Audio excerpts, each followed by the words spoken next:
And you're very welcome back to episode number 4 of the Final Whistle.ie Ladies Gaelic Football Podcast.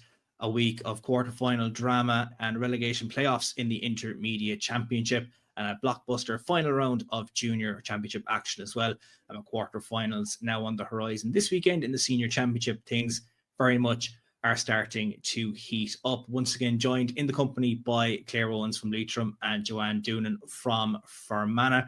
Girls, we're episode 4. We're definitely in the business end now of the championship season, and between relegation, quarterfinals, we'll have semi-finals, of course, to look forward to now in the coming weeks as well. But just from your own perspective, how have you found the championship so far this season?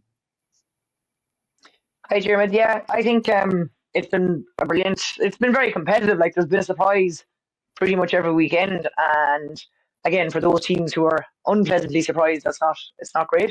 But for a neutral and for the sport as a spectacle, I suppose I think it's really, really good that the predictions haven't been correct on most weekends in every single case. So I think it's great for the game that there have been at least one surprise every weekend.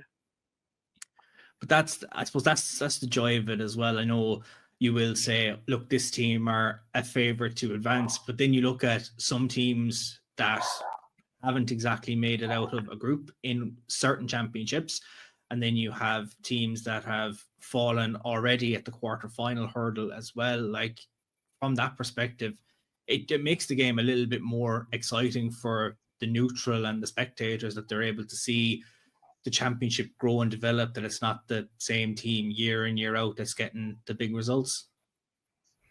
Well, that's exactly it, yeah. Like, you don't want, go for it. So, likewise, Claire, yeah, I was reiterating what you had just said. Like, you definitely don't want not that you don't want it, but I think it gets boring when it's very predictable. Like, and I think, like Claire said, each week there's probably been a shock, like, that it has been really, you want to watch the game, or you want to see who's actually going to win it. And, if the games are relatively tighter than you expected, you're going to more than likely want to choose it. So it's been a really good year for the neutral, as you said. Let's talk what happened at the weekend, because it was a heart-palpitating weekend of action in both the Intermediate and the Junior Championship. We'll start with the Intermediate quarterfinals. One of 2 games that went to extra time was the game down in Portlaoise between Laois and Wexford. We spoke about it last week, that these two were fantastic. You probably have picked both at the start of the championship to be in and around the last 4, definitely going into Croke Park in August. And Laois come out on top, 117 to 212 winners after extra time. They go in at the break leading by 3 points thanks to an Emma Lawler goal. They're 1-6 up, and then suddenly Wexford kick into gear early in the second half. Chloe Fox gets a goal. They're starting a little bit stronger, and then Wexford think they might be over the line. They're leading in the final few minutes, and then you have Mo and Erne and Erne County to get a couple of scores in the final few minutes and send the game to extra time. It's very close. It's very compact in the first half of extra time, as you'd expect. Nerves maybe getting to the two teams. It's, the weather doesn't help as well, and when you go into extra time, tired bodies and tired legs. But then when you have Laois, that they went 4 points clear in the start of the second half, and I think it was a whirlwind 3 or 4 minute spell. They just looked so sharp. Tara Doyle gets a goal into the back of the net for Wexford, pulls it back to a point in the closing stages, and then you have Mo and Erne getting her 7th point in the game, and Laois now booked their ticket for a semi-final. I know, Claire, you played Wexford last year, and it was a ding-dong battle in Parnell Park. From a Laois perspective, they'll be happy. Obviously, they'll be happy to have gotten into a semi-final to begin with, but to have put up such a battle and to be battle hardened now going into that semi-final, it'll definitely stand to them. Oh, yeah, and I think extra time to come out on top after extra time it's worth more than winning it in normal time, because psychologically it's a really hard place to be. Like, the conditioning of teams nowadays, I don't think it's a problem. Of course, people can pull up a cramp and that kind of thing, but it's more the psychological side of things, I think, when it comes to extra time. And yeah, Laois should be absolutely thrilled to have come through that and be the team that have gone through the semi-finals. As for Wexford, yeah, they'll be hugely disappointed. Like, they came. I remember last year's game. But first half was kind of cagey, a cagey sort of affair, and then they really obviously came at us in the last kind of, I don't know, 10, 15, 20 minutes, and we were very glad of that final whistle, if I'm honest. So Wexford can finish strong. They've shown that they're capable of doing that. But like I say, for Laois, it'll be a real psychological boost that they could play out extra time in the fashion that they did. And look, you mentioned her several times when someone like Joanne Doonan, she's very reliable, very consistent player, and she's kind of always stands up to be counted. So when you have her on your side, you're in a good place to come out on top. Like, she's just such a consistent player for Laois and has given them so many fantastic years of service. And I think from the Wexford perspective, though, with how the last few years have gone, it's just been heartbreak after heartbreak for them. But from what you've seen last year, like, they are building a very, very strong team. I know they have a couple of older players as well, but there is a lot of younger players coming through. And if you give them these couple of years to develop, 12 months time, you could be talking Wexford going into a semi-final again and maybe booking a place in Croke Park. I know they're down and out for 2025, but I don't think it'll knock their confidence now going into next season. Oh no, I mean, they're not far away. The fact that it had to go to extra time in the quarterfinal, they're not far away at all. And like you say, Diarmuid, when I think back to maybe the first time I ever played Wexford versus playing them last year, very, very different team.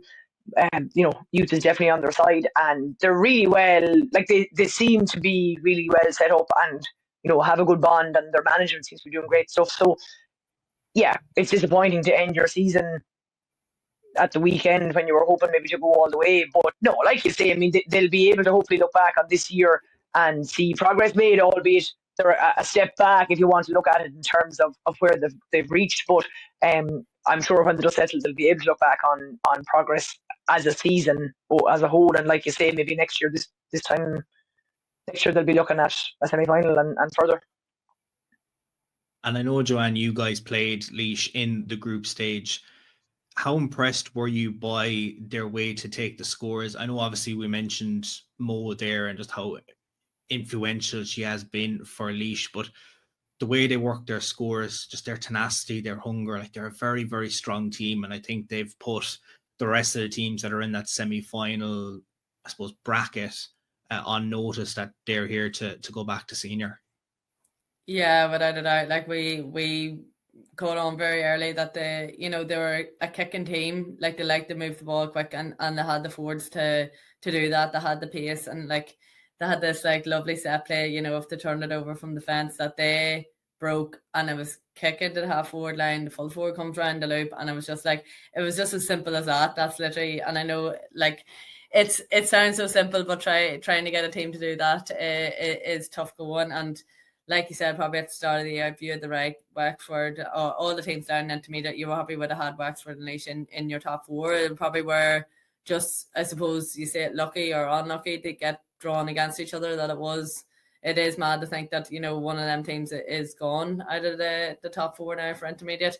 But I even said to the girls yesterday after the game that I would tip Laois now to go on and do really well in this competition, and I'd say they are here to put a marker down. And I think, and even we were saying Tyrone there going on from yesterday, any team that kind of has such a tough battle and has to go into extra time at this end of the year is a really, really good time to have it before you're going into them semi-finals and final moments, that you can, I suppose, prove to yourselves that you have the character and have the, I suppose, endurance to stick that out. Like, so it'll be a good boost for Laois now. One team that's also out that, again, you might have tipped as well. I know we spoke about a bit of transition for them, that they were missing a host of the stars that took them into that 2023 decider against Kildare for the second year in a row. Clare falling in the quarter-final hurdle. Last year, it was a point to Tyrone. This year, 6 points against Monaghan. Monaghan absolutely full valued for their win. When you're down by 4 points after 3 minutes, when Clare have put the ball over the bar and then got a goal through Megan Downs, you're thinking, this could be very tough opening half, you might just struggle to get the confidence back up. And then you someone like Ava Sherry who can find the back of the net, get you back in. It's a fairly ding-dong battle. You go in at the break leading by 1-7 to 1-5. There's a 2-point swing there now in favour of Monaghan. Clare in the second half, they had their chances, but just found that scoring just a little bit harder to come by. And then down at the other end, like, Monaghan are hitting 4 points without reply. They're getting their scores and they're putting a 5-point margin in place, and they're seeing the game out in a very strong fashion. And now they're looking forward to a semi-final. And of course, they will take on Laois in that semi-final next weekend. Like, that's from the Ulster perspective, Joanne, like for a team like Monaghan to get into a semi-final, like they're a very, very strong team. The way they play football is, I like it. It's the way I think football should be played, the way that they do play it. And I think everyone can say that, you know, they're full valued for that win and could be a team to look out for now. Yeah, without a doubt. Maybe we wouldn't have probably tipped them earlier in the year, maybe, yeah, but they've definitely seemed to have regrouped and are looking to put a marker down on this intermediate championship. And I know certainly last week I was thinking maybe to travel to Clare, you know, maybe the odds were against them, but I suppose on the other hand of that, you have that kind of motivation that it's bloody a long journey home when you lose, like, so you don't want to, you want to go, like, if you're putting in that effort, you want to go down and give it a good fight anyway, and they certainly did that. Like, again, evenly matched teams, like, it could have went either way, but no, I'm actually, like, happy to see Monaghan really pull it through and really show that, you know, they're not for going anywhere, you know, when they're ready to regroup and keep going. So yeah, it'd be so intriguing to see how well they do in this competition now.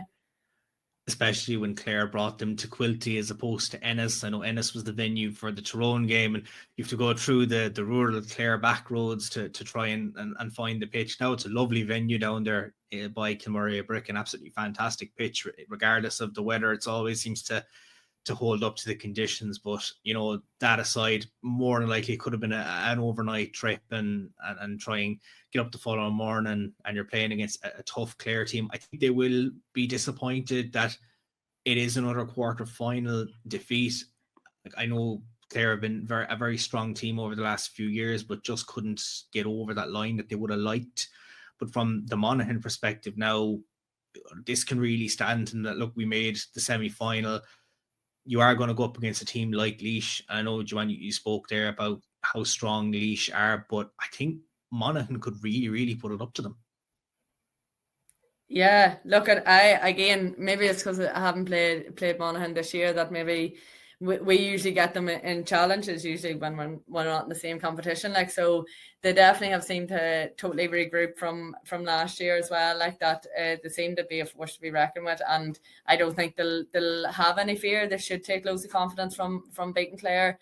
And look, at the reality, any team, you can't be going in fearful. Like, you know, I think when you get to that point, you kind of have to have that attitude. You've nothing to lose. Like, it's, you know, you have to throw everything at it. And I think they'll give Laois a good rattle. Like, but it is, again, it's very hard to predict because, like Claire said last week, you could say something and then you could be totally shocked next week what the results might be. Like, so no, I definitely think the last four now will be a very, very interesting few games.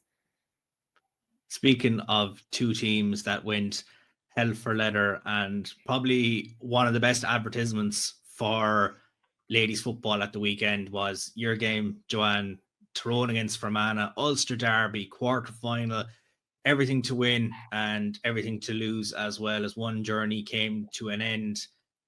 Went all the way to extra time.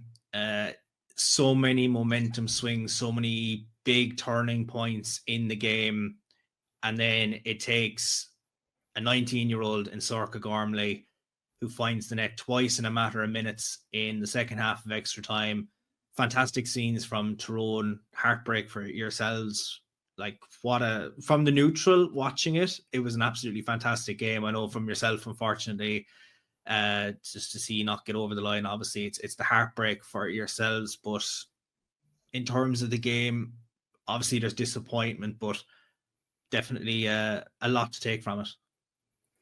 Yeah, look, it had it all. Like, you know, there was no, at no point where you were thinking yeah, we're safe, and I'm sure Tyrone would probably say the same. Like there was no point where you thought this game was going to be over, like, you know. And yeah, look, maybe a wee bit of a hungover head me that, you know, I'll probably have the horrors thinking about it for the next few weeks. But look, it's one of them things where it was the beauty of sport. Like there was missed opportunities on both sides, there was taken opportunities on both sides, and again Tyrone just pulled away with it at the end. Like, and like you mentioned, Saoirse Gormley, like she is a fantastic player. You know, she went off before full time and we thought deadly great. And I was thinking when I went to extra time, I was thinking she'd be back on, and she came back on, and it's a massive boost for any team to see her coming back on. Probably a wee bit of fresher legs, having a wee bit of a break, but she did lift them Tyrone girls, and you know, you've seen that, like she's an amazing scoring ability. Like, you know, we had her kind of nailed down on that right foot, and she turned around and kicked a point on her left. You know, she's a phenomenal player, like, and you have to give it to her. But yeah, it's a tough one to take when it's that close. Sometimes you'd rather get hammered than lose like that. But look, again, massively proud of like our girls of this year. Maybe we weren't predicted to go so far, like, but I think it's just a massive statement of you know, we're well able to be up in intermediate, and hopefully we'll stay here for a while. I know you had her well shackled throughout the game. Like, I think in similar fashion to how Tyrone had set up to manage Emer Smith, you try and do your best. Emer Smith scores 211 of your tally, like that free at the end. Like, I don't know what was going through your head. It just, the camera angle, it just kind of curled, and you're thinking, oh, it's just going to go out the right post, and then it just starts to curl in, and the left hand goes up. She's happy with it, and then you're thinking, okay, we've to go to extra time now and regroup the bodies. But like, absolutely fantastic display from her. But from Sorka, someone so young to step up and take up that penalty at such a big moment of the game, and then, you know, you're looking for a score at the other end, and she runs in and scores another fantastic goal. Like, I know it sucks the life out of the game. Tyrone know that they're got over the line. It's such a late point in that game, but she's definitely someone that could drive them over that line this year. Oh yeah, without a doubt. I think obviously any team that's coming up against Tyrone now is obviously going to have, you know, a good like set up against her. Like, you know, she's a fantastic playmaker as well as the ability to actually shoot. And, you know, look, at horrible to play against because she's very cute. She's a very smart footballer. You'd think she was honestly playing for the last 40 years and her only 19. Like, but, you know, she can win a free for you. She can, you know, she can take it on when she needs to. She literally has it all, if I'm honest. Like, and like you said, on the other end of it is Emer Smith. Like, and I feel like it's probably one of them things you're laughing about what I was thinking whenever she was taking that free, but it's probably the most comfortable you ever play with someone where I just be like, if Emer's taking it, I was just full, I just know what's going to be a score, you know. So like in our, I suppose, defence, we probably weren't cute enough like Saoirse to win those frees because we know we're such a good free taker in Emer Smith, like, but yeah, two fantastic young players that you're going to see plenty more of over the next few years. Yeah, that's the thing, Joanne. I thought exactly that when you got that free and it was Emer taking it. Like, I don't know her particularly well, but just from seeing her play, there was no doubt in my mind but that she was going to score it, and it wasn't straight in front of the post. Like, but she just seems like such a, like, her mental strength when she's taking frees and in open play, but her mental strength to take frees in really important moments of the game and frees that are tricky. I knew, like, I didn't know, but I knew that she was going to score it. Like, it's unbelievable to have a player like that on your team that you just know when the heat comes on and you need someone to step up and take a free like that you have her there. Like, she's superb. Yeah, without a doubt. You just kind of want to have or like win the free just because you're like, well, that's a guaranteed score as opposed to me throwing about at it, you know. So, you know, so no, she's phenomenal. Like, you know, she's again, it's one of them things where I find it funnier being one of the older players, but you actually do kind of nearly feel privileged in a way to watch her from such a young age. Kind of, I suppose, I laugh, like, grow into a woman sounds so soppy, but like, you know, really grow into herself. Like, she's just come back, she really seemed to find herself, really full of confidence, like really, like the way she should be, and the way you're, when you're telling young ones, like, you're brilliant, like, you should know, you should have loads of confidence. Whereas now she's starting to realize, like, she has that ability to change the game, like, and yeah, it's just amazing and a privilege to play with someone like her. Because I know, like, last year she was the danger player. Everyone that was coming up against Fermanagh knew Emer Smith is the danger, and when he came up into intermediate this year, I think a lot of teams already had her on the radar, and you can double mark her. I'd say you could triple mark her as well. She'll still find some way of putting the ball between the posts. In terms of the momentum swings, the sin bin in that half, Emer going off, like that, how much of a sucker punch was it when you get a player, you're down to 14, and also Tyrone get the goal to put them 1 point ahead again?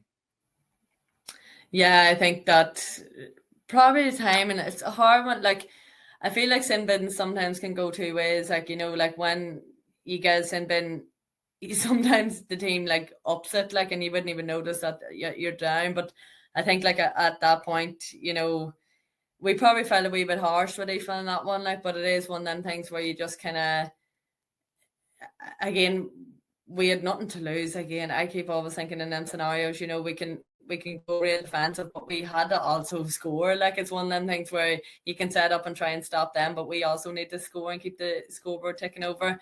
But again, it just adds fuel to fire. Like, when the momentum was with them, it's a nice wee boost to get that as well. But like Tyrone had sin bins too. Like, we started extra time with a player up, and maybe didn't utilize that enough. But yeah, it's, again, it just kind of helped their momentum, really, didn't it?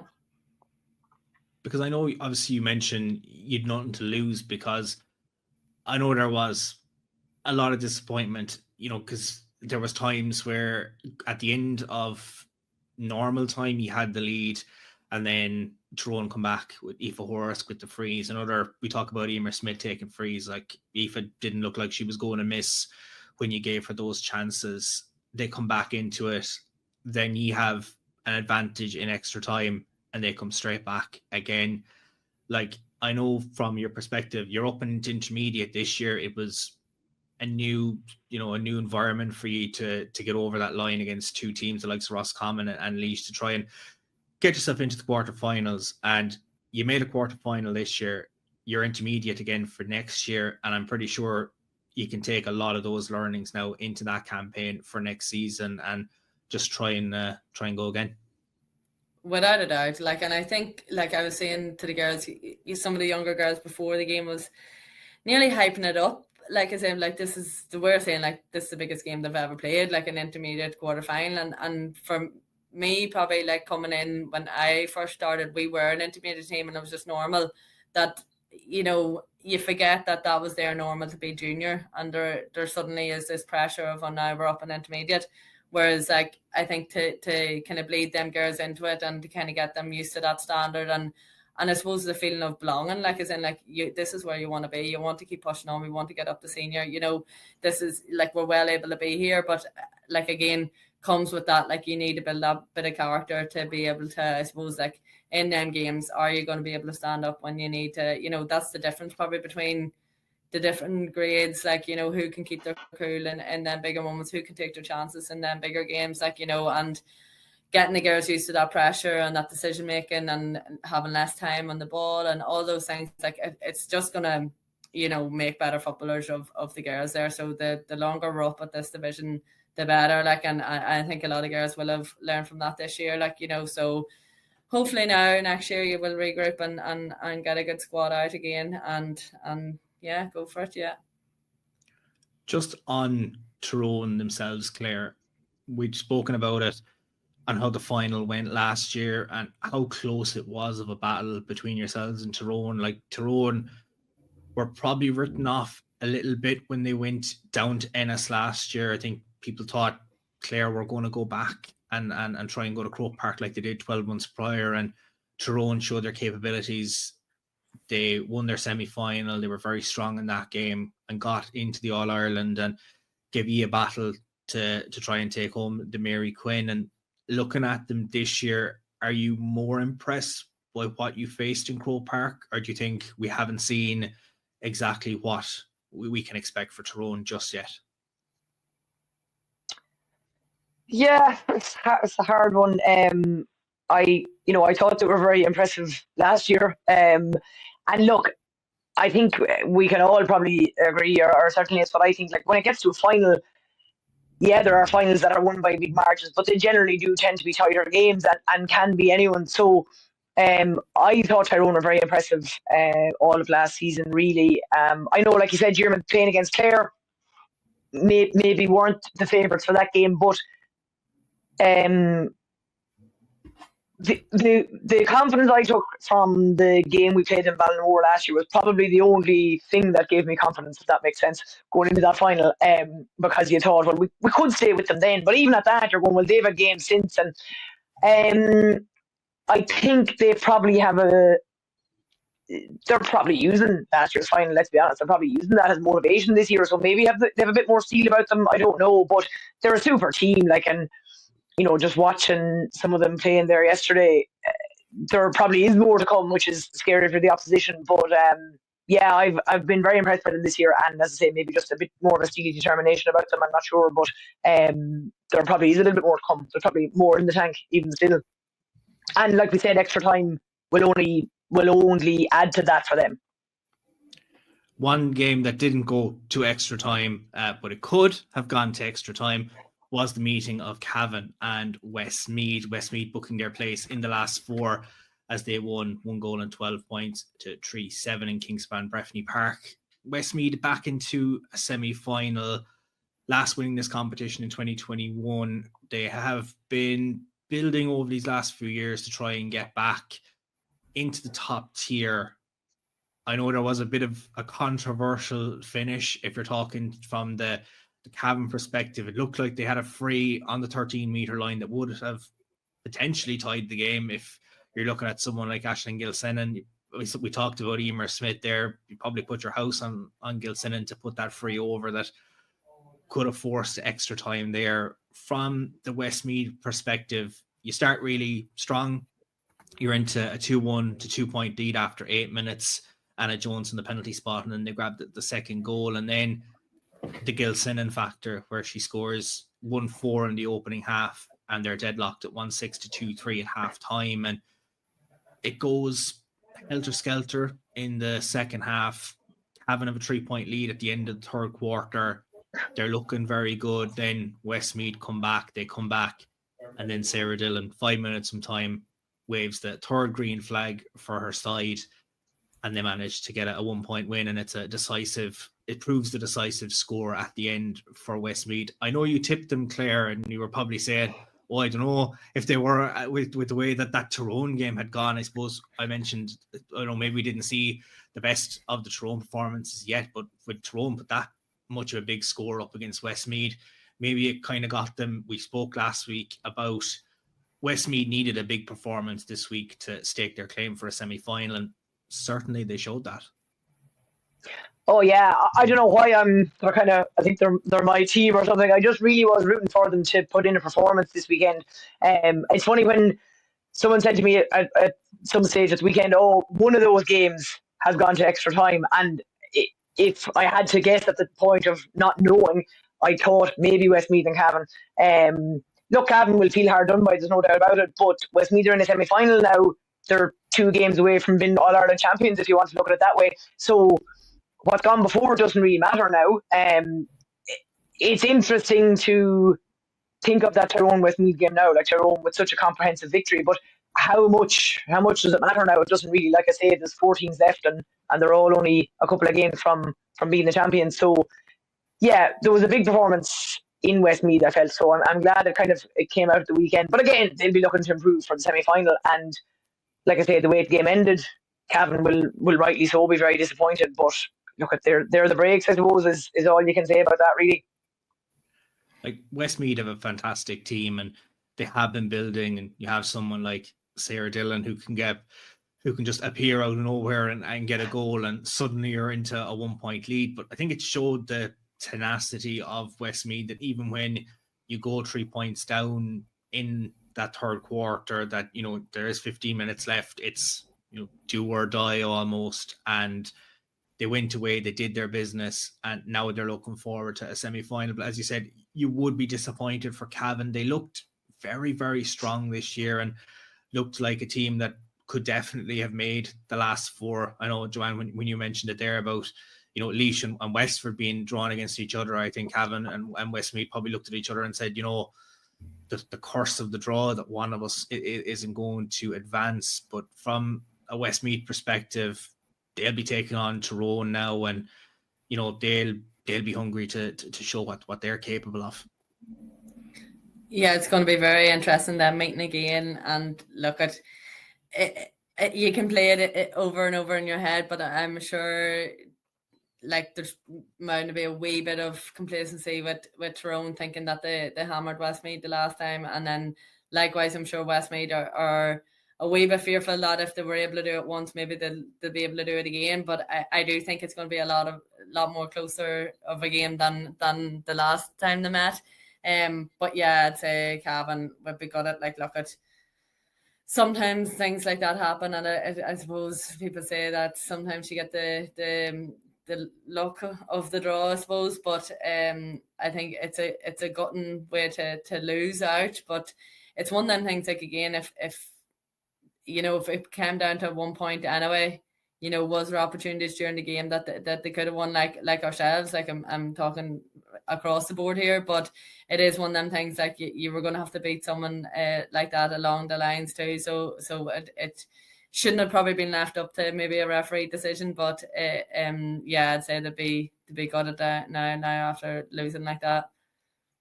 So with the dust settling from the quarterfinals, this is how the bracket now looks, of course, for the quarterfinals. So Laois going through with a 117-212 win over Wexford. As we mentioned, Monaghan's 114-18 win against Clare.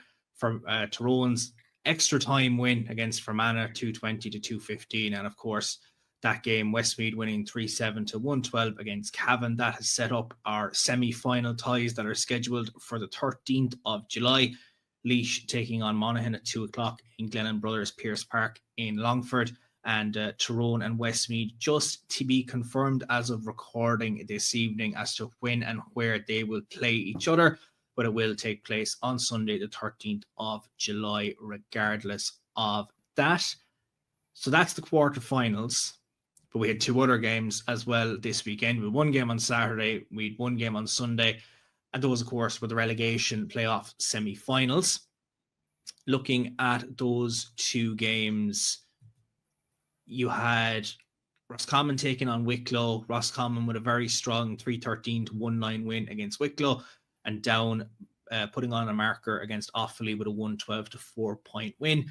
And that now sees Wicklow taking on Offaly on Sunday in the Intermediate Championship relegation playoff final. That game is at 2:00, and just a venue for that game is to be confirmed. Looking at those results, I know, Joanne, you mentioned the down factor last week against Offaly, that you definitely tipped them to get that performance. You guys had played Roscommon, got over the line, and Roscommon, from their perspective, were disappointed to be going into the relegation playoff, but will be delighted to have survived it and put on a very strong performance that I think they were capable of, but just didn't show it against yourselves and Laois. Yeah, I think so. I think they definitely would probably be annoyed at the performance against us. And likewise, it could have been a very good day for us and just not such a good day for them. And on a different day, it could be a different result. And I'd say they probably had a point to prove, and I suppose they didn't want to leave it up to that last game of the relegation playoff. So when they got through against Wicklow, I'd say that they knew that probably it was in their capabilities of beating them, and they certainly proved that. So yeah, I probably wasn't massively surprised at the result, but it's, again, Wicklow is always a tough team to beat as well. Down will be delighted to have got over the line against Offaly. Now we're going to see two Leinster teams who've met in both Leinster, the league, have met in the championship as well. They're going to have a a tough battle for one team. It's intermediate football next year. For the other team, it's junior championship next season.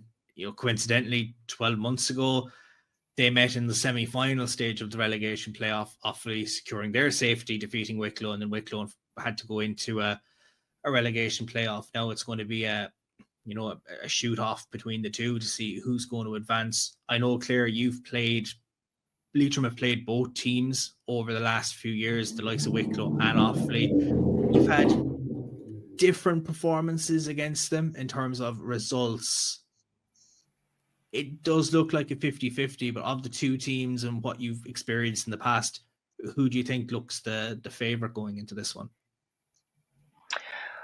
Well, yeah, I've played against Wicklow more recently, but Offaly had a great couple of seasons there. Obviously, this season hasn't gone all that well for them, but Wicklow have always. I remember playing them last year down in Wicklow, and they were really, really hard to kind of shake off. And I say that just because we did end up winning, but it was really they were there right up to the end. And I'm surprised to see them kind of, I suppose, in this position full stop. But now that they're there, neither team would want to go down. But if I had to call it, I would probably put money on Wicklow if I was a betting woman. It really could go either way. I suppose we started the show by talking about you just don't know what's going to happen in this championship. It is very hard to predict, but we mentioned big performances, and you mentioned the big performance that Westmeath needed last week. Now it's Offaly and Wicklow. This is everything for them. You're either going to be an intermediate team next year, or you're going to be back playing junior championship next year, and you're going to be ready for that come the off season. So it's going to be everything for these two teams. Oh yeah, relegation full stop is because it's one game which can go either way. Now it's one game, so obviously this weekend teams kind of had the chance to go, finish our season here, stay intermediate. Now it really is a final game to say whether you're staying put or going down, and it's a long road back. If you think of any given season, whatever championship level you're in, you have a lot of games to play to get to a final. You have to win that final to go up. So there's a lot of variables when you go down a grade. If at all possible, you want to stay in that grade. So yeah, the stakes are high. Look, we kind of always try and downplay the importance of a given game, but the stakes are really high for Offaly and Wicklow, and hopefully for the neutral spectator, it'll bring out the best in both teams. From the intermediate championship this week, obviously we had quarterfinals and everything like that, but in the junior championship, it was the final round of group stage action, and there was a little bit of calculations that needed to be totted up. In Group 1, we had to see which team was going to come out on top of that group. And then, of course, if Carlow could get over the line against Antrim in Group 2, they would go in to the semi-finals, and Longford would, unfortunately, finish third in that group. And then, of course, we had Derry taking on Kilkenny in the other game in Group 1. We'll start with the game off the top of the table, the two teams that were unbeaten and will be in the semi-finals, and that's, of course, Louth and Sligo. Louth getting over the line, 2-12 to 14 points. They were up 2-5 to 7 at half time. Anya Breen and Leah Duffy with 2 goals, and they just had the confidence. And Sligo threw everything at them. Leah Duffy scoring 7 points. They really worked their way forward and tried to get their scores. Louth had all the answers in the end. They'll obviously finish now, and we'll go into semi-finals as a top seed. From a Sligo perspective, they've had a fantastic season from the league. They were disappointed not to have made a semi-final in the league, Claire. And when you look at them being, I suppose, one of the local teams to you guys, they've been soldiering for years. They were intermediate, they're junior, they're trying to get back up to intermediate. And even though they lost by 4 points to Louth and their unbeaten record came to an end at the weekend, I'm sure they can take an awful lot of confidence from that game now going into the semi-finals. Oh, definitely. And I mean, more than we spoke about other games in intermediate, how much will they matter now? Maybe not all that much. So yeah, of course you go out to win every game, but I think Sligo will probably be happy enough with where they're at and where they're headed. And yeah, no, it's brilliant to see. We're all friends in that part of the country when it comes to it, and it is really nice to see them kind of back and competing as strongly as they are.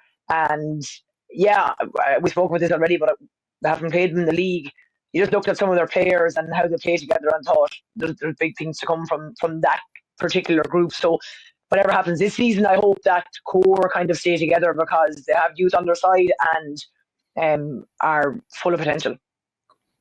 Because when the draw was made for the junior championship, I was talking to people about, who do you think could come out of it? And it was, Louth and Limerick look very strong and they could come out of one group. And we'll obviously touch on group 2 with the likes of Carlow and Antrim there. And not a lot of people had spoken about Sligo. I kind of said, like, they looked a little bit of a dark horse. I hadn't seen them in person, but I looked at their results and how well they performed in the league, and they'd given both of you battles in terms of their performances. Like, they were very, very strong. I kind of thought, maybe they're being a little bit underwritten. Like, this team looks very, very strong. I think they've proved their doubters wrong this year. Louth themselves, like, they were very disappointed leaving Croke Park last year. They wanted to come back and definitely have put everyone on notice with how well they've performed in Group 1. And I know we spoke last week about it, the way they can, I suppose, get their scores from multiple places. Kate Flood gets a couple of points at the weekend, but you're looking at Anya Breen and Lucy White as their goal scorers. Like, I think Anya travels every blade of grass from defence to midfield into the attack. Like, the way they can transition their scorers. I know we've spoken about it in the past, Joanne, like the way that Louth can play. Like, they've shown it again this year. They're playing a lovely brand of football, and teams are struggling to deal with them both defensively and in the offense. Yeah, exactly. Like, I think it's like any team now, like, they have their key forwards like Kate Flood, but when you have several scores, it's obviously harder for any team to stop. And Anya Breen, she's a lovely carrier of the ball and she's very attacking. Like, I know last year she would have played off the half back line, and it's a forward's worst nightmare when the defenders love attacking. So she was always one to look out for. But they are, like you said, they do play a lovely style of football. We played them in the challenge match this year too, and they have a really, really good squad there. And like you said, I think they are definitely trying to build on last year, and with the new management stuff on board, I think they do seem to really have gelled together and want to put a marker down to get out of that junior championship. And look, I don't know if you can read too much into the game against Sligo. It probably was a nothing game for both of them. Like, would they've shown their full hand? Like, they might have to come up against each other again down the line. It's always kind of hard to tell. But I'd say they still take confidence from not having lost, like, and they should really, like, they are a very good team. The other game of that group, Derry against Kilkenny, it was a game more so for pride for both of the teams. Neither of them had gotten a result in this year's championship, and they wanted to get a couple of points on the board and just end the season out on a high. And you're looking at the result, Derry getting over the line 3-11 to 3-8.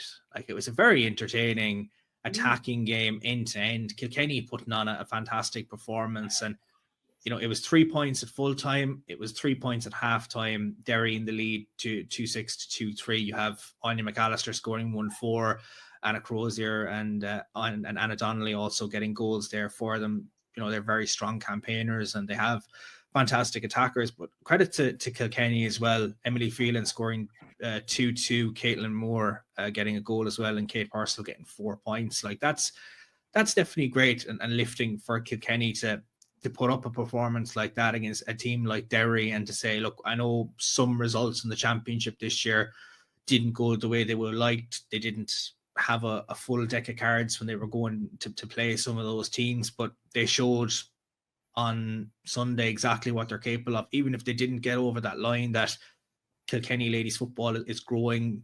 We spoke last weekend about just their players involved with Camogie and a couple of other things like that. But like, to put a performance like that against a team like Derry just shows that they're very much here to lay their marker down. Oh, definitely, yeah. It was really, like, good result to see. And like you said, Jeremy, it was very even all the way. And 3-8 would win you lots of games. So, they are capable. Other results haven't gone their way, but it was a real kind of heartening result to see, because it was a really closely fought game. Derry and Kilkenny both playing. Of course, they were full of pride. Like, they were going out there playing for their county. But it's, great result. Like I said, 3-8 would win you lots of games. So that's something to be proud of for Kilkenny and their season. Absolutely. So that's Group 1 in terms of being in the dust. The group table showing Louth, of course, top in the group. Fantastic performance, as I mentioned, from them this season. They have been the benchmark team in Group 1 with 12 points, winning 4 out of 4. Sligo, of course, in second with 3 wins from 4, and of course going into the semi-final. Limerick finishing up the season in third, Derry in fourth, and Kilkenny in 5th place in the table. So that's Group 1. That was only half of the battles that were going to be in store this weekend. We mentioned last week that there could be busloads of Longford people heading down to Carlow with Antrim jerseys on them.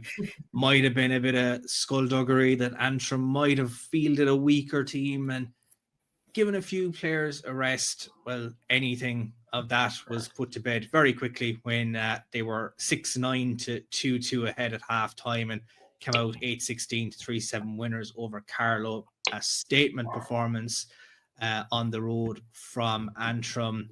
Teresa Mellon and Sarah O'Neill and Laura Agnew all scoring goals in the first half. And then you have a hat-trick from Maria O'Neill as well. And then Aoife Kelly and Blahiney Cahill both getting goals in the second half just to further their charge.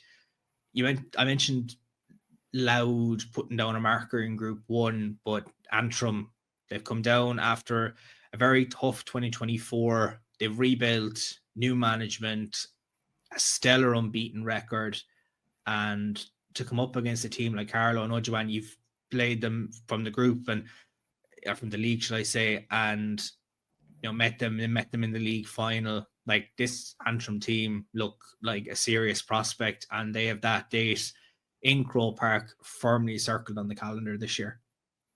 Yeah, I definitely think, look, if as Claire says, if I was a betting woman, I'd be putting money on that. You could be seeing them in Croke Park this year, and I think they have that drive that they don't want to be in junior anymore either. And like you said, the list of scores for Antrim is fantastic. And again, when you play against them, they do play a fantastic style of football. And I always say, like, sometimes them city teams, it's nearly like soccer style. Like, they have that kind of flair about them, but it's hard marked, like, and they are very skillful. That it would be a force to be reckoned with, but like you said, Maria O'Neill, and there's some fantastic forwards in that Antrim team, that are so young still, plenty of years. So you'd be thinking, if that Antrim team did get up to intermediate, I'm sure they'd be kind of having that idea of they're not just happy to get up, they want to get up and stay for a good few years and not kind of have repeated what they have previously. So I'd say they're just ready to get out of that junior division now. And that's obviously their goal scoring threat. You have the likes of Laura Dunsey that scored a couple of points as well. Very strong ball carrier, can make a lot of their attacks tick. And someone like Ciara Brown in the defence, who very, very tough for forwards to break down and can carry the ball upfield. Very strong tackler, can win turnovers, can win the breaking ball. Like, Antrim in all areas. I know last year they were struggling with numbers. They were just not, I don't think they were the Antrim that they expected to be in the intermediate championship last year. And I think if they can build from this junior championship campaign and carry it on to a date in Croke Park later this year, try and get over that line and look at going up and being intermediate next year, I think they've laid the foundations down quite well this year. Well, what did you say, Jeremy? What match is this unbeaten now? They were 14 matches unbeaten 2 weeks ago, were they? Yeah, I'd say this is 15 or 16 now. It's serious. Like that in itself. Yeah, it doesn't matter who the opposition is. That in itself shows their intent. I mean, it's very, very impressive, because even in the league, you think of it, you can lose quite a number of games and still end up in a semi-final. So that consistency is hugely impressive from any team. Mm-hmm. Like they're just a standout team this year, and I know, you know, the way they performed in Division 4 this year. Looking at them, thought, okay, maybe they'll, as you said there, they might lose a couple of games, but you could see them making the semi-final. But the way they just set their target from game one and pushed on and got to the semi-final, got to the final, went into the Ulster Championship, then went into the All-Ireland Series, and it's just confidence breeds confidence. They're just, every week they're going out and they're playing like the score they put up. Like Carlow are not a pushover. Like Carlow are a very, very strong team, and you'll have known that from playing against them. They're a very strong team, and to go down to their own backyard and to put on that performance and score 8 goals and 16 points, like that's a fantastic achievement for any team. Yeah, and I think, Joanne, you mentioned Lara, or Diarmuid mentioned Lara de Huntsy there. Generally, as a defender, if the forward drops really deep, you're thinking, happy days, they're not going to do much damage from there. But with her, you're thinking, don't let her get the ball, because if she gets on a run, she's unstoppable. So that's what I find about Lara. Her power and her strength is that when she drops, she does do that. She kind of drops out of the forward line as needed, and as I say, you think, well, she's no danger there, but she is, because when she gets on a run, she's very, very difficult to stop. So she's quite unique in that sense, that as a forward, the further back the field she goes, the more you're thinking, no, someone needs to stop her there. I won't be able to by the time she gets to me. Oh no, she's just absolutely a fantastic footballer. Group 2 wrapping up. Antrim, 3 wins from 3, top with 9 points. Longford, of course, in second place. Fantastic for them to be into an All-Ireland semi-final this year. And just for Carlow, that result of the weekend not going in their favour, as they finished 3rd in the group, with London bringing up the rear in 4th place. Following that, of course, you do have your bracket now for the All-Ireland semi-finals. So we have some tasty fixtures now to look forward to next weekend in the junior championship, should I say. Louth against Longford at 2:00, the first game in a double header in Clones, and then you've Antrim and Sligo at 4. Those are 2 absolutely fantastic games, and Louth and Longford have had serious battles over the years in the league and in Leinster, and you look at Antrim and Sligo, they've met in the league as well. Like those games, from the neutral perspective, if you're not doing anything on the 13th of July and you're around Clones, I think those are 2 games that you should definitely take in. Yeah, definitely. I think that's a great opportunity to get as much support as possible for obviously the teams, but like you said, for the neutral, it's a prime location to have them games. Like, and we were talking, I suppose, before this about like how double headers for them semi-finals actually probably would have the support going to them and the spectator count at them games, like, because again they're like you said, nothing beats being there when you are there. It is a fantastic atmosphere too. So I'd say that'll be a rightly crowd out of Clones, I would imagine. For Longford and Sligo, 2 teams that not a lot of people tipped to get into this stage of the competition, 2 counties that have been battling hard and have been producing some strong players over the years, fully deserving the reward now to look ahead to a semi-final in a week's time. Of course, we will look next week's show just on those semi-finals in a little bit more detail, but it seems to be the summer, if not the year, of Sligo football at the moment, and managed to catch up with the panel this year just to get an insight into just how things have gone from the league into the championship. I know in the launch, I was talking to Sinead Hayden, and they were looking ahead to the championship. So let's just see exactly how they've felt over the last few weeks. Now, it has been a summer of great times for Sligo in the All-Ireland Ladies Junior Championship. I know I spoke to Captain Sinead Regan before the championship had started. Delighted to be joined by a previous captain and vice captain last year in the form of Nikki Brennan. Nikki, delighted to welcome you to the Ladies Football Podcast. Thanks so much for having me, Diarmuid.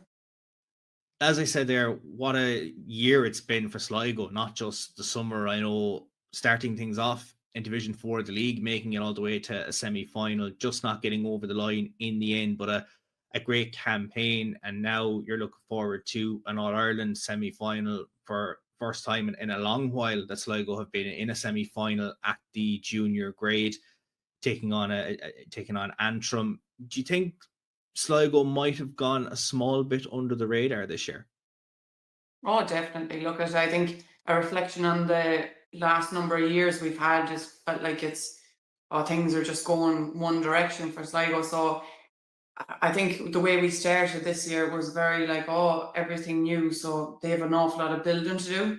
But, the players were there, the management got involved, they were serious, they knew what they were at, they were organised, and we've just been so laser focused on ourselves since day one that no one was really watching us coming through, and we were just getting on with business. And thankfully we're as close to our final step that we want to be now.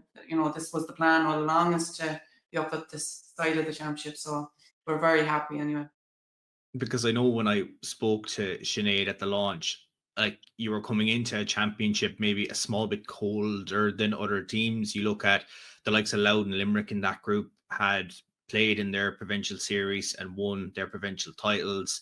The likes of Derry and Kilkenny had games under their belt, whereas you were coming in off the back of that semi-final against Fermanagh, not playing a while, just trying to do a bit of challenge games, get the training through. But ever since you got that first game away to Derry under your belts, it was very much strong performance after strong performance. But just against Louth at the weekend to suffer 4 points, probably disappointed just to see that 100% record come to an end.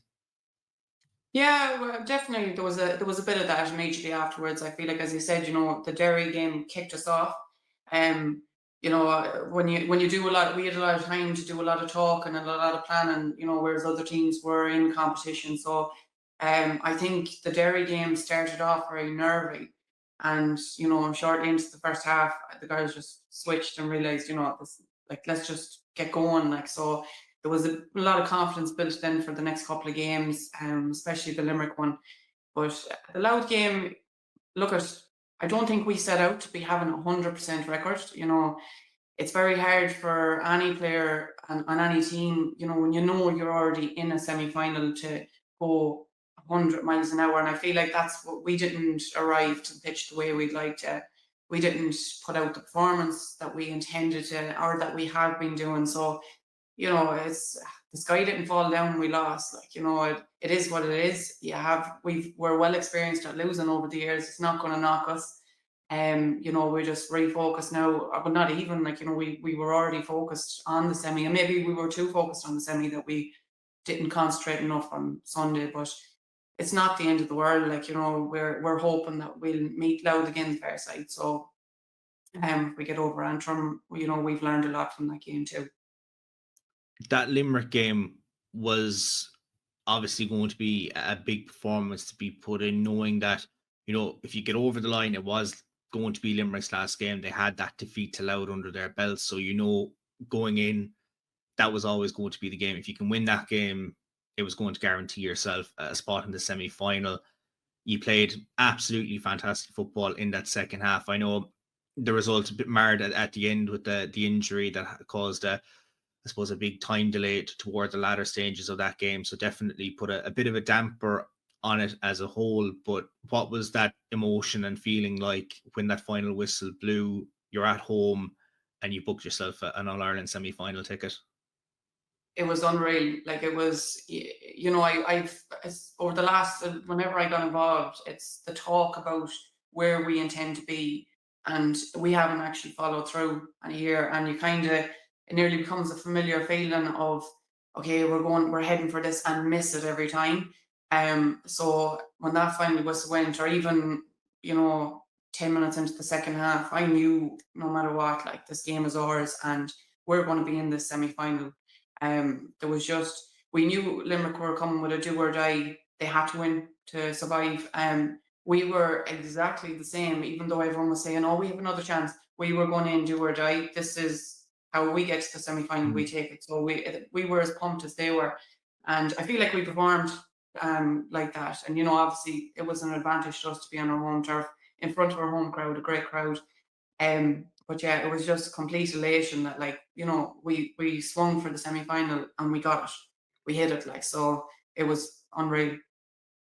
Because I know it was back, I think it was 2017 when you made your intercounty debut with Sligo, and for years Sligo were an intermediate team. Were doing well in the intermediate grade. You know, they were getting to quarterfinals, getting over the line in quarterfinals, getting into semi-finals, coming very, very short. I think it was that 2018 semi-final. I think it was Tyrone you played. That could have gone either way. You could have made an intermediate final that year. And now, you know, since you've come back down into the junior grade, that goal has been there to get back in there. I know the last couple of years it was third place in the group and just trying to get there, but falling at that hurdle in the group stage. So now looking at a semi-final, like for Sligo ladies football, it looks like maybe a page has been turned and now you're looking at a bright future ahead. Oh, massively, yeah. Like, and you know, like back when I was the new one in there, it was all successes. You said there, it was semi-final every year, Connacht finals, you know, competitive in the league, and that disappeared for what felt like an eternity. You know, it was from 2020 onwards until now, like, we haven't been in any major finals or semis even. Like, you know, we've, as you said, we've been nearly just surviving. So the young ones coming in, you know, they have this winner's attitude, like, there's no two ways about it. They've a load of them have a heap of All-Ireland medals themselves already, you know, and I feel like it was never going to be tolerated to just be mediocre. And there probably was an awful lot of mediocrity amongst us, that we're just trying to survive here and trying not to get relegated. And I think we got relegated. And as you said, then it was just nearly getting to the semi, nearly. And this year, something felt different. It wasn't about, like, oh, we have to fight. Like, it's like, this is where we have to be. This is where we're going to be. And the belief just came in with the new girls coming in. And, you know, it was really refreshing. Like, you know, it was a really refreshing setup, and, you know, young ones with great attitudes, and they have the winner's mentality, and that's contagious. Like, you know, just like losing's contagious, like, so is winning. So I think they brought that in this year, and it's just brought new life into Sligo massively. Like, you know, it's just a different vibe about the team altogether. Yeah. I know you talk about the younger players coming in, and you know the way that they can just influence a team and just inject a new lease of life in as well. From your own perspective, you started quite late in terms of your intercounty career. I know you had played underage with Sligo, and then for a good few years just weren't active, and then came back into the panel in 2017. Is that a regret of your own, that maybe there was a few years that you could have been playing for Sligo that you weren't? Yeah, definitely. I actually I went in when I was 17. I gave it a few weeks of a trial, and it was just too much. Wasn't interested, not my scene, you know. Which I really, really regret, because, you know, you'd look back at, I see these girls now in their early 20s, mid 20s, you know, they're unbelievable players, and like those years I was just kicking ball for club, you know. I was shocked to get a swing at it again when I was 27. You know, I couldn't believe it that I was getting a chance to go back in. And, you know, when I did, it was right, you know, I'll do my best to put forward what I should have been doing for the last few years. So there definitely was that bit of regret. But then, like, I feel like everything happens for a reason, you know.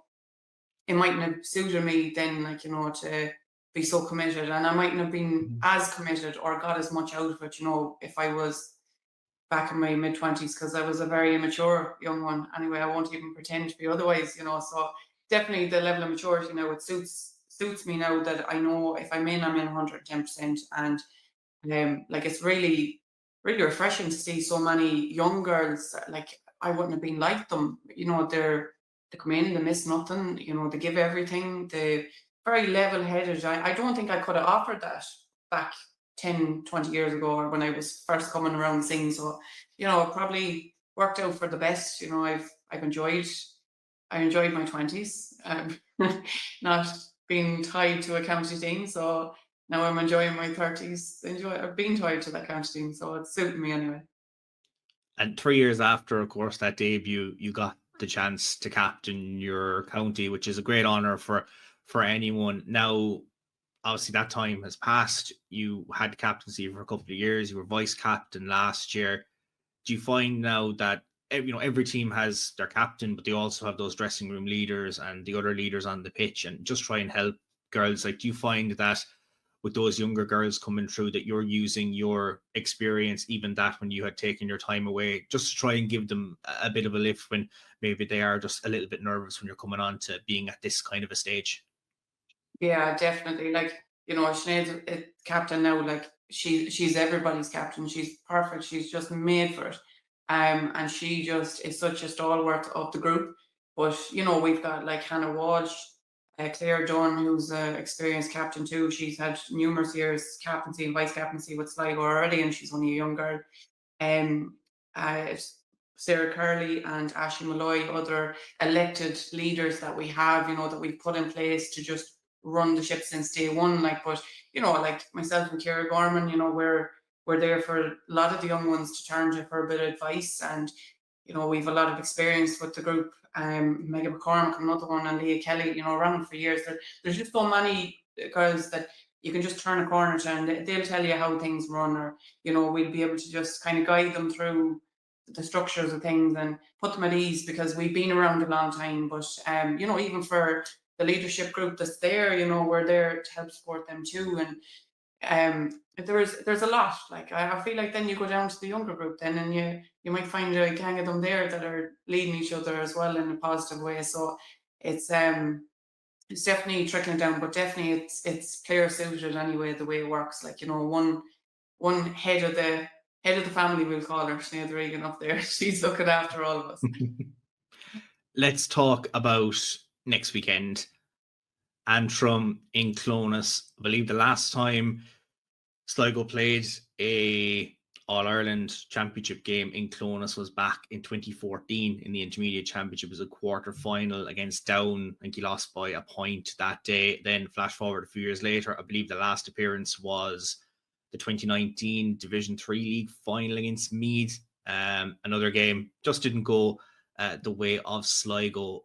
Looking at Antrim, you played them in the league earlier on this year, closely fought game, but Antrim showing their scoring threat. They came out 5-7 to 2-8 winners on the day. You played them last year as well, when maybe Antrim were going through a small bit of a transition period in the league. They had some very tough defeats, and into the championship just didn't go their way. And unfortunately, for their perspective, they did get relegated. Having played them earlier on this year and having played them 12 months ago, have you been more impressed by this record now that they've gone on, having not lost a game in 2025? I look at, yeah, very impressed, to go undefeated, and not overly surprised either. I haven't seen them, and then Scrone early on the year, you could see why. They've obviously a lot of work done as a group. They were very fit and very fast early doors, so their league campaign wasn't a major surprise. I couldn't see where there would have been bet behind the teams they met. Like, even the day we played them, the day we played them was the day after the big storm, and like, we were cut off from the world altogether. Like, I remember having to drive up to Knock Airport to find out if the game was going ahead, because I didn't even have phone coverage. It was like coming out with the apocalypse for us that day. So really, we wouldn't have stood by that performance at all. Like, it was we were just glad to get a bit of electricity, to be honest. So, yeah, no, like, they're a fantastic side. We've had similar journeys to them over the years, where you go up and you come back down, or even the rebuild and transition and all that. But last year we were very evenly matched in how the year was going. For both of us, and our league campaigns were similar, and that day they got the better of us, definitely. I wouldn't fear them at all. They're a great side. I'd respect them for the side they are, but compared to what we're putting together and what we're doing, that's where our focus is. We've played them, they've played us. We've both got information from each other. We've watched some of their games. They've, I'm sure, watched plenty of ours too.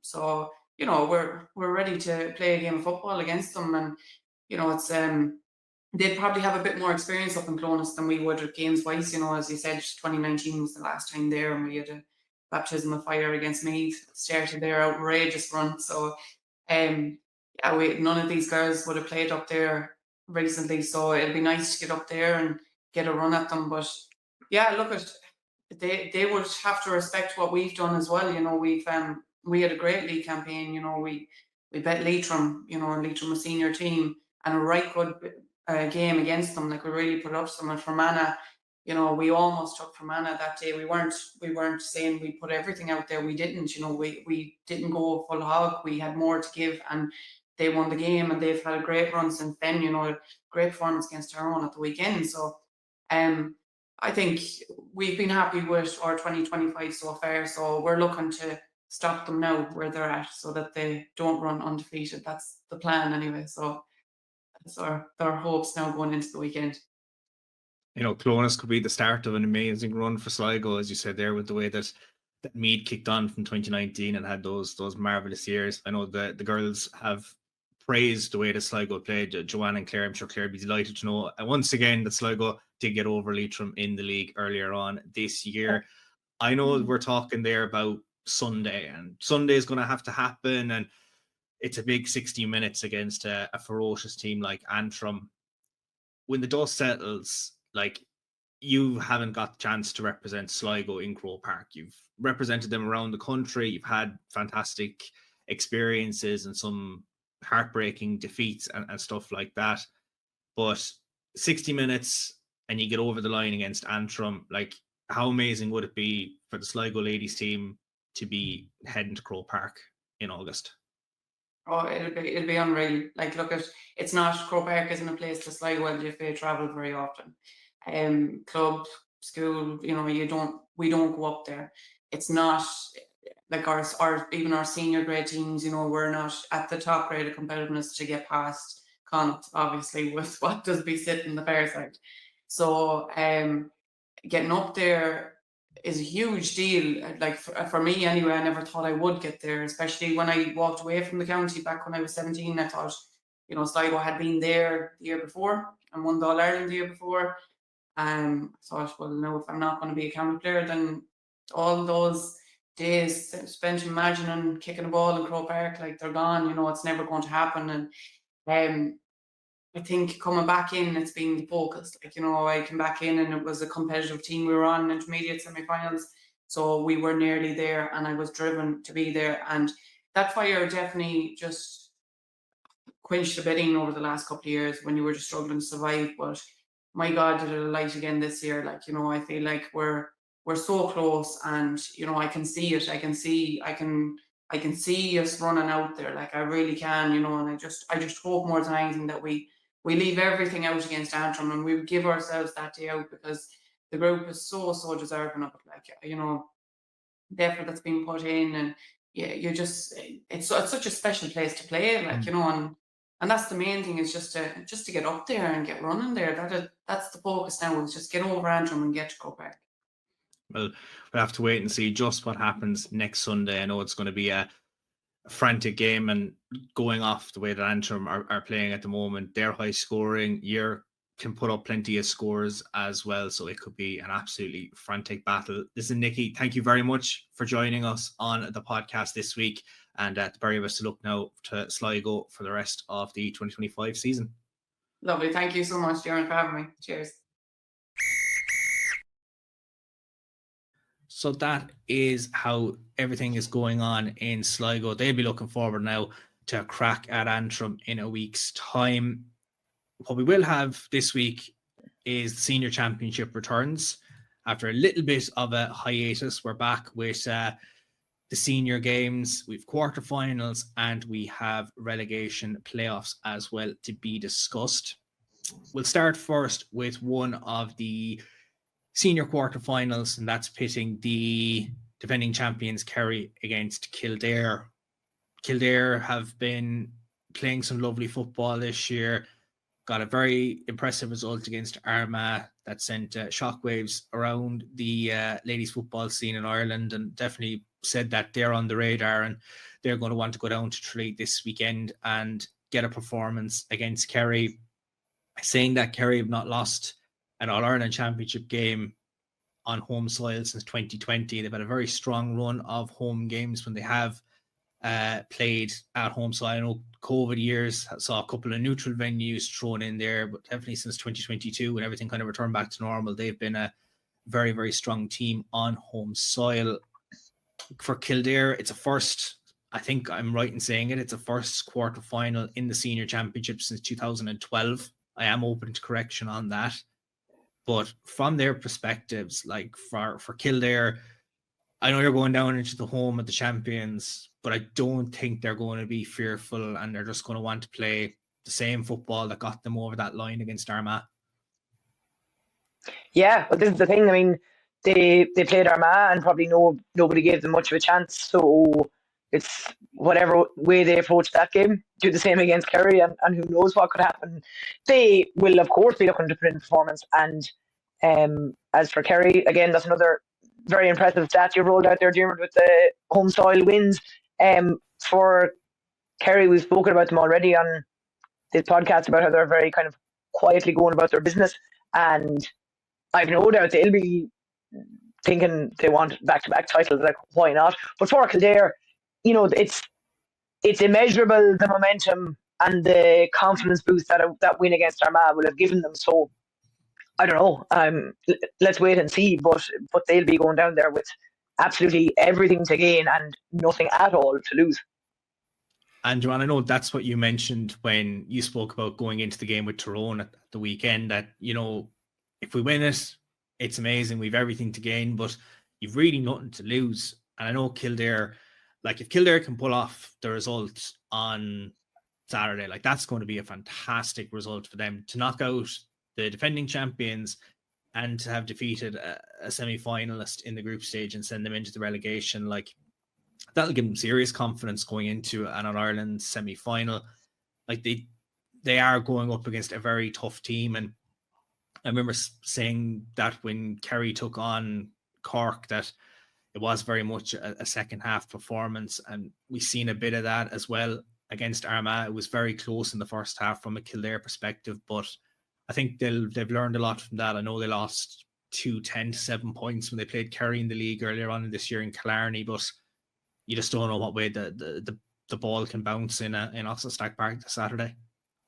Yeah, exactly. Like I think sometimes being the underdog, it's an absolute blessing. Like, you know, you can go in and you can play with that wee bit of I suppose, like carefree nearly, you know, and I think they've proven that against Armagh, that they're definitely here to not mess around. Like they're here to be taken seriously. And look, it probably is that thing where they might have caught Armagh on the hop, but I think Kerry would be foolish now to not take them seriously and to kind of play them down. Like, and I'm sure Kerry are smarter than that. They wouldn't probably be where they are if they weren't a smart team about it. But I think if Kildare can keep the goals out, I think it would be a very, very good game. Again, I think we're all going to lean towards Kerry more than likely. Again, just being reigning champions, the I suppose the diversity they have in the forward line and the attacking threat they have. But again, you kind of love the wee underdog story that it would be a massive, massive upset. And part of me is sorry, Diarmuid, but you kind of rooting for Kildare a wee bit, just to be like, why not? You know, give a wee bit of fricket just to see someone else do it. Like, but I think Kerry will be very, very hard to beat now. Oh no, absolutely. Like I know Kerry, like they're very, very strong. They're a team that can do a lot of good things when they do get going. But I think from the perspective that if you give Kildare a lead, I know with the way the second half went against Cork, Cork managed to pull away, and in that first half, Kerry, they showed their cards in the second half with their forwards. But from the perspective of Kildare, like Kildare, they're going to come into this game, they're going to be very, very strong, and they're going to be wanting to leave Tralee with a result. Yeah, and I think for intermediate teams going up to senior, Kildare are a great example of a team that have gone up, had their couple of years of kind of maintaining senior status, and now look where they are. They're competing with all the top teams in the senior championship. So they're kind of a great inspiration, I suppose, to everyone. Absolutely. In terms of that game, I think Kerry will be going in as favourites. Dublin and Cork, I mean, storied rivals down through the years, All-Ireland finals, All-Ireland semi-finals. Like, they have been two of the standout ladies Gaelic football teams over the years. Joanne's camera has fixed itself. We've plenty of technical issues. I know she mentioned a bit hungover. It said the laptop feels the same way from the Tyrone game. Of course, for the people that have watched on the video, they'll notice that her camera had just gone there. The audio people listening would be like, oh, she was there the entire time, but we don't know it, or the lads were talking away. But as I mentioned, like Dublin and Cork, the rivalry, the teams, the players that have worn those jerseys over the years, like their last encounter was in Division 1 last year, Dublin getting over the line. Their last championship campaign, our last championship meeting was back in 23 when Dublin went on and won the All-Ireland, winning 219 to 13 points in Thurles. Like, these games are very, very strong. Like, Dublin and Cork are fantastic teams. They have like some absolutely fantastic players. And when you look at, I suppose, matchups, like you've Kate Sullivan, you've Hannah Tyrrell, and then you have Katie Quirk in terms of the forwards. Like, I know, Claire, you've experienced the firepower that Dublin can bring, and when they get going, they are going to give Cork a serious battle of it this weekend. Yeah, obviously I don't have first-hand experience of playing Cork, so I've only watched them play. But like you say, their scoring threat and just the firepower they have on both sides, they're probably pretty evenly matched in that sense. I very much felt, if you look at, and the scoreline will say the same, but I very much felt like Dublin are just full of intent this year. But of course, every team is. It will. I hope it'll be a close game. I wouldn't call it. I couldn't call it.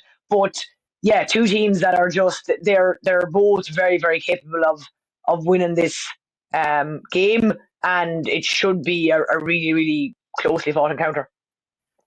Like we spoke earlier about, in the intermediate where you have a Wexford and a Laois being drawn against each other, like you've Dublin and a Cork. Like these are two teams years ago would be contesting the All-Ireland final, and they have on numerous occasions, and would be contesting semi-finals and trying to get over that line to bring Brendan Martin back to their respective counties. Like for one of them, the journey ends in the quarter-final stage. It is very, very hard to call. Like Dublin look very, very strong, but were well tested this season. And Cork, were disappointed with the way the second half went against Kerry down in Páirc Uí Chaoimh. And then we mentioned the square ball against Mayo that saw them get over that line. Could have gone either way. Like it really could go either way this weekend in Parnell Park between the two. Yeah, and like you say, Jeremy, some of the fixtures almost look like they should be the semi-finals. You think you've kind of missed something, but it's quarter-final stage. There are a lot of teams left, and yet there's so many kind of big hitters that are going to knock each other out this weekend. Like looking at like those teams that you might think, you're going to be in the bracket. Like you then go and you're talking about Tipperary, who haven't been in a senior quarter-final since the 1980s. Like it's a magic weekend for them to be back in this stage of the competition, and they're taking on a Meath team who they have history with in the All-Ireland Championship. I think from their perspective, just not the way that they would have liked. A bit of deja vu from 12 months ago where they met in Park Talton in the group stage. Fantastic game. Meath came out 215 to 212 winners. And then before that, they met, of course, in 21. Magical year for Meath.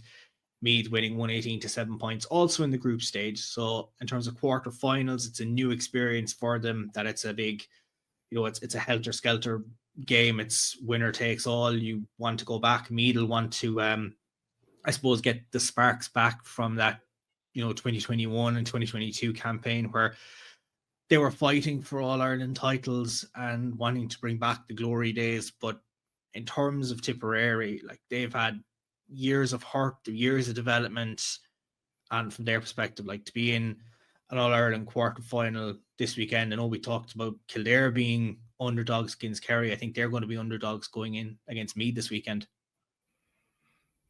Yeah, I definitely, again, like you can use it to your advantage as much as you want, like, but obviously I think Tipperary are obviously celebrating getting that far in how many years, but like you said, in the last few encounters they've ran Meath close, like, so I don't think they'll be going in thinking that it's totally out of reach either. Like I do think they, you know, deserve to be there, and they're well capable of giving it a good rattle, like, and I'm sure Meath are not being, I suppose, complacent. I suppose you never can be complacent at the quarterfinal stages.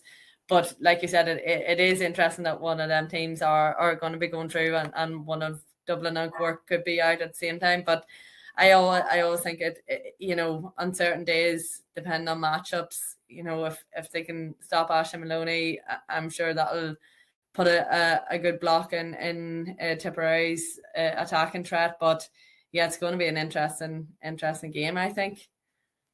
In every game this weekend, you're going to have matchups are going to be key, regardless of who's playing who. It's who are you going to put to stop the danger coming from your opposition. And when you look at Meath and Tipperary, like, okay, who's going to be on Vicky Wall from the Tipperary perspective? Who's going to mark her? Then you have Emma Duggan to deal with. Then there's other players from Meath. I'm just singling those two out as probably their more household names that a lot of people go in and go, okay, we know they're going to be the danger to mark. Then you look at Tip. I know you mentioned, and we've spoken about her in length on the podcast this year, Aisling Maloney. Who's going to be on Aisling Maloney and trying to stop her getting the scores? You know, you mentioned it, Joanne, at the weekend, like trying to mark Sorka so that she couldn't go on the right leg, and then suddenly she's putting one over with the left. Like, how do you limit those scoring chances? And then you've someone like Anna Rose Kennedy as well from the Tipperary perspective. Like, I suppose that's where the coaches earn their stripes in terms of that tactical analysis looking into it. But like, for the neutral, it could go either way. Their history would favour Meath, but I think Tipperary would definitely give a good crack of it. Yeah, for sure. Like we said, it's knockout football, so it's anyone's game. Both teams, as you've outlined there, Jim, have key players that, while you never want to kind of over focus on a given player, they are of that standard that, you know, you're going to have to, as you said, the coaches are going to have to consider it, you know, and decide what approach to take, because they are players that can really boss a game if you let them. So definitely a huge consideration for both sets of managements on how best to approach the attacking threats that each other have. That is, of course, on Sunday, but we've another game that's taking place on Saturday, and it's if you want to call it the middle of the road between the three quarterfinals. Of course, we've Dublin and Cork kicking the day off, and Kerry and Kildare will bring the curtain down on the day, but it's Galway and Waterford in the other quarterfinal. And I suppose we talk about ties that you don't know where it's going to go. It's another 50-50. Like, Galway and Waterford, two very strong teams. Galway wanting to get back into an All-Ireland final after the defeat from last year. Waterford looking to lay the marker down and progress further into the championship than we've seen over the last few years. The last time these two met in the All-Ireland series was the quarterfinals back in 2019. Galway won that day 112-2-4 en route to making that year's final. And maybe if luck is on their side and they get over the line, maybe they could make the All-Ireland final this year. I know, Clare, you played Waterford as well as Dublin. You were very impressed by what Waterford produced that day in Carrick. Like, they're a very, very strong team. And I know you've played Galway as well. Of those two teams, what's impressed you, one from the Galway perspective and two from Waterford going into Saturday's game? Yeah, it's very. We played Galway obviously earlier in the year, and they'll have progressed in the weeks between. Waterford more recently. Galway didn't break a sweat the day we played. I remember just looking around and thinking, these girls are just at their leisure, you know. And everything they did was just so composed and like they knew it like the back of their hand. It was like, this is what we do now. This is what we do in the 5th minute of the game. And this is what we do in the 10th minute. Obviously, you're looking at it, we didn't really show up that day at all. So they were let and allowed to do that, but they just seemed really, really composed. Then again, if you speak to someone who maybe doesn't know a whole lot about ladies football currently, they'll be kind of surprised to hear that Waterford, could have beaten Dublin and drew with them in the last few weeks.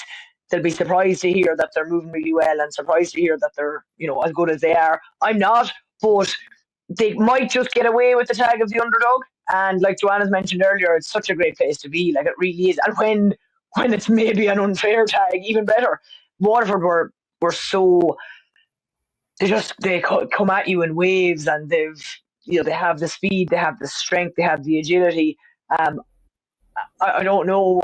Galway, I think, obviously have the thing of wanting to get back to an All-Ireland final, but I don't think they'll be looking at this game as that. I think they'll be seeing it as Waterford are a massive, massive obstacle that must be overcome first. So the narrative might be Galway looking to get back to an All-Ireland final, but I think for Galway, as a player and management group, will be seeing it as it's the next big game and we have to get over Waterford first. So I don't know, I'm talking in circles here, but they're both seriously good, like seriously impressive teams, and that should be a really, really good game. That could be the game of the weekend, even though it's kind of coming in under the radar.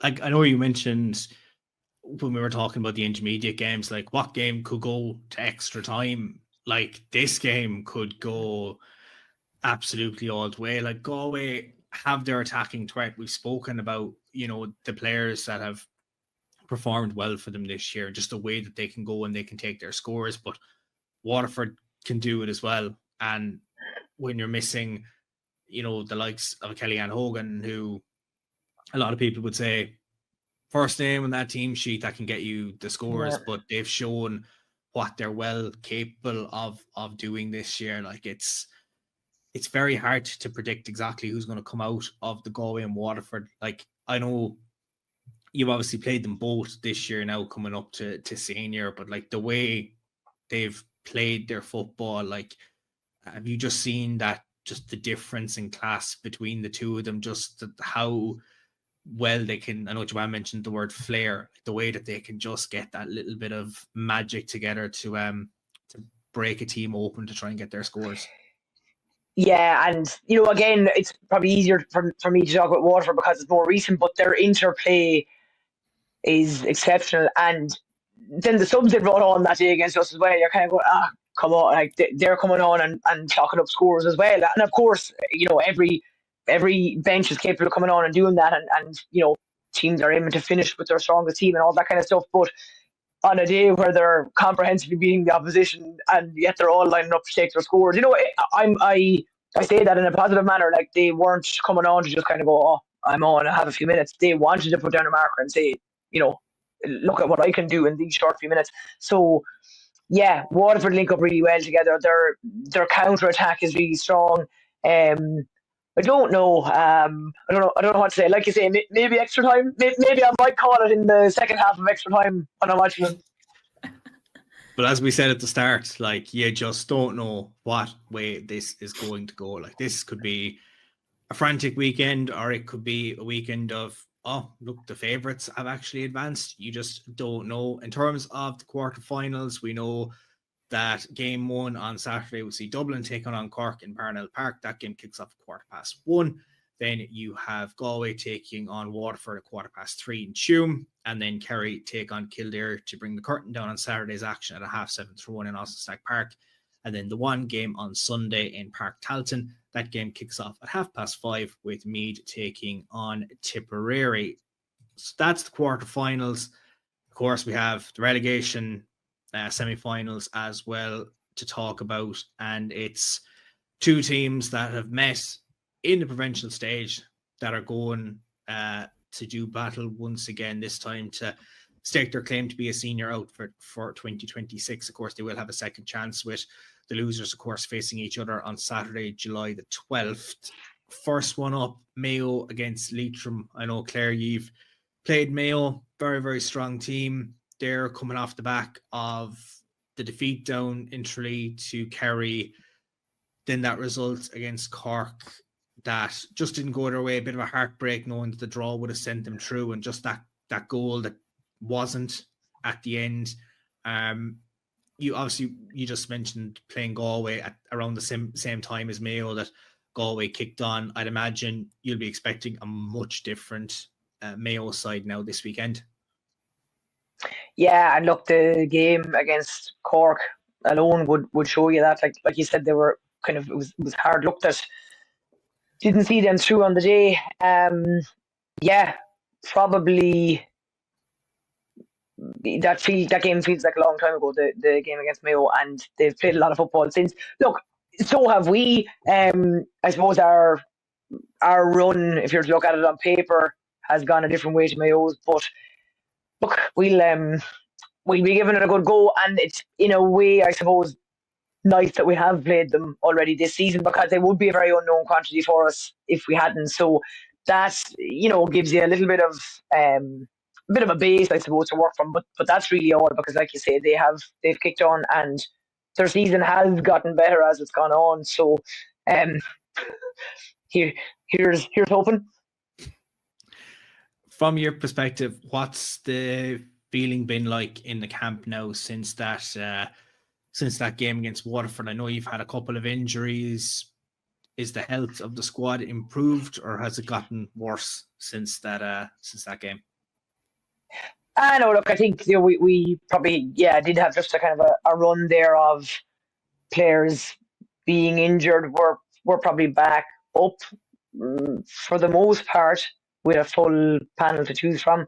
But no, look, our management have always had a very kind of positive approach to everything we do, and that includes going out to play Waterford and play Dublin and play Galway. So I would say the morale is probably better than people might expect, because look, we love what we do, and when you win an All-Ireland, you go up a level. I've said this so many times now, but it's true. You go up a level, and you have to take what comes with that. And we have, and we went up against some of the top teams in senior, and now this weekend we're fighting for our lives in the senior championship, but we'll be giving it everything we have. And like I mentioned earlier, with the likes of Kildare, like, you managed to say senior, and that's another little building block towards next season. So as I say, I think the morale and kind of our attitude towards Saturday is probably more positive than the general population that are in any way interested might be expecting from us. And that could be a game. We could have extra time there as well. You just don't know what way things no, I wouldn't be able for extra time. The one game you don't want extra time in is the one between yourself and Leitrim. Of course, that's one of the semi-finals. The other semi-final, Donegal against Armagh. The Ulster final, a repeat. The top two senior teams in Ulster at the moment, and two teams definitely, I think a lot of people tipped wouldn't have been in maybe the relegation fight coming into it. They looked very, very strong. Certainly Armagh, being semi-finalists last year, don't think a lot of people expected them to be here. We spoke about Amy Mackin last week. She came on very late on against Kildare.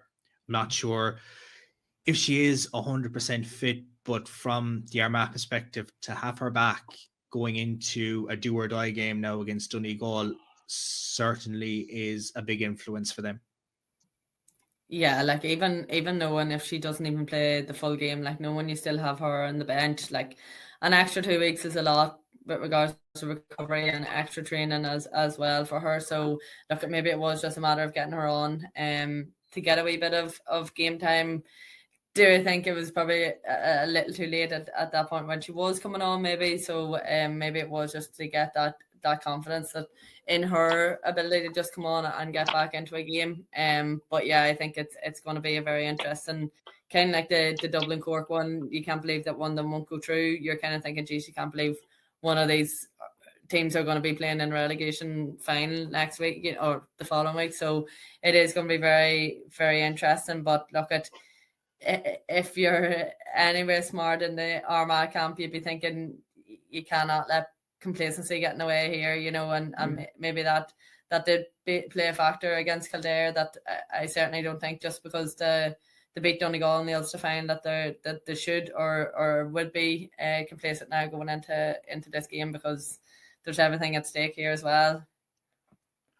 I know we've spoken about the players that they've missed in those championship games, and obviously you're bringing Amy back in. I know Blahin went off at half time in that Kildare game. Not sure if she'd picked up a knock or anything like that. With the significance of the game, I know, look, you do have another roll of the dice if it doesn't go your way, but both teams will want to win on Saturday just to get it over and done with and be looking to be a senior team for 2026. If players aren't exactly 100%, do you play them from the off, or like they did against Kildare, do you bring someone like Amy off the bench but maybe do it a tad bit earlier just to get you over that line? I don't know if people would disagree with me, but I think as a team, like maybe looking at Donegal, like if they go full strength, which I would anticipate that they would and should, maybe that if you're full strength and if Armagh are anyway still in the game and you see an Amy Mackin come on, I think you're like, when your legs are tired and you're like, oh shit, I have to try and stop her too. That it is a massive boost for a team to have subs like that to come on and finish a game out. Do you risk it? It's probably that risk versus reward. Like I do think probably Armagh probably can risk that. I do think Amy, again, give her a half. That's a massive influence on the game. I don't know if you need a player from the get-go, but I do think it's a massive, I suppose, energy boosting change on a team versus if she got injured in the first half and she went off. Again, it can turn the momentum the other way as well. Like, so I'd probably be leaning towards the way of caution and bring them on if need be. Like, Claire, from the defender's perspective, like if you're after running 50 odd minutes and you're trying your level best against some top forwards, and then you see an Amy Mackin coming on the sideline and you're the one that has to mark her for the final 10 minutes of a game when you've ran your race, like every defender across the country is going to be worried if you see that girl coming on for the final 10 minutes, knowing you're going to be in for a tough final few minutes of it. Yeah, I think I'm probably with Joanne on this. Timing of a substitute like that is really important. So I think if management get that right, if that's how they are going to use her, and like obviously she's an impact sub whenever she comes on, massive impact. But the timing, probably you need to give someone a few minutes to sort of settle into a game, because it is hard coming into a game, and it can be different watching it from the sideline and being on the field. So I think timing is important if you're doing that with a player like Amy. But yeah, not who you want to see coming on if you're after running around the pitch for 50 plus minutes. No, I don't think anyone wants to see a fresh Amy Mackin coming on and giving them a tough old time. But I think even from the start, no one wants to be put on an Amy Mackin to begin with. Exactly. So we're talking a bit about the quarterfinals, and we just touched on the relegation playoffs and those fixtures. Of course, you'll see the likes of the game between yourselves, Mayo and Leitrim. That game is on in Kilcoyne Park at 2:00 on Saturday. And then you have the meeting of Donegal and Armagh. That's on at the same time. That's on in Stewartstown Harps. Those games are going to be two absolutely frantic semi-finals for safety for next season. It's going to be helter-skelter. I think if this weekend's action is anything like the intermediate and junior action that we've seen at the weekend, like we're in for an absolute treat for the neutral. I know obviously Clare will be looking forward to getting over the line against Mayo, like Joanne was last week with the game against Tyrone. But like it's been such a competitive championship, and these games this weekend, they're all great advertisements. They'll have live broadcasts on the TV and online as well. So it's great to see that those games are going to be given the publicity and like the advertisements, from relegation scrapes to the ding-dong battles in quarterfinals. Like this weekend is going to be an interesting one, and we'll have plenty to digest next week, of course, on episode 5 of the podcast. So that's episode 4 wrapped up and done with. It's been a very tough year so far for a lot of teams, and it's only going to get even tougher now as we have semi-finals on the horizon in terms of chasing that date in August in Croke Park. And for other teams, it's all about trying to stake their claim for next year. Hope you've enjoyed this week's podcast, and thanks again to the girls for joining us this week. As Joanne's camera goes for the final time, it's been a week, or should I say it's been a night of technical glitches and technical issues. Claire's went off as well at one point. Jesus, it's been one of those nights. It's a Monday. We'll be back again next week. We hope you've enjoyed this week's podcast, and look forward to some more fantastic ladies football this weekend.